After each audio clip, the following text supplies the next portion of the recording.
senior mismo, through chain of command, through our chief minister, nagbigay sa amin ng instruction to protect Rodrigo Roa Duterte. Flag lawyer pala para hindi mapagkamalan na pag namatay, baka na naman sabihin na naman nila, AFP na naman. Oh, yun ang palaging sinasabi ng mga CPP-NPA. Pag may namatay, AFP gumagawa. So, ang ginawa ni Marcos Sr., alam niyo na kung bakit pinalibing sa dalihan ng Bayani si Marcos Sr.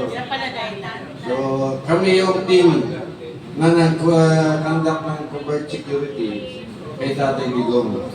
Pati pag-date niya sa Apple View Hotel sa mga iba-ibang babae, kasama kami. Pero hindi niya alam na kami. Hindi niya alam na kami kasi covert niya eh. Hindi iba pa pangalan ko eh. Kaya hanggang ngayon hindi alam ni Tatay Digong kung sino ako. Kahit natanongin pa siya. Pagdating niya sir, sasabihin ko na ito. Pero pag kinrento ko sa kanya na nung dumating ng misis niya, ako yung nagpanggap na kasama ng babae para sa kanya.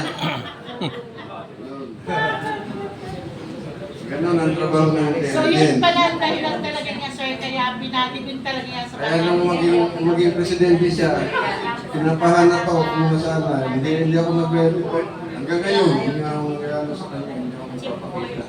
Kasi marami sa mga kaibigan niya ng MP na namatay din. Baka naman baka maalala niyo pa, mapag-imitan pa kami. Pero sir, ano masasabi ko kay Tatay Digong sa whole niya, kilala mo talaga yung buong pagkatao niya bilang nanungkulan sa bayan? Righteous. Sa lugar? Isa lang ang description mo kay Tatay Digong. Righteous. Pag pumatay ka ba ng criminal, mali ba yun? Hindi. Yung mga ano doon eh. Ibig sabihin, righteous.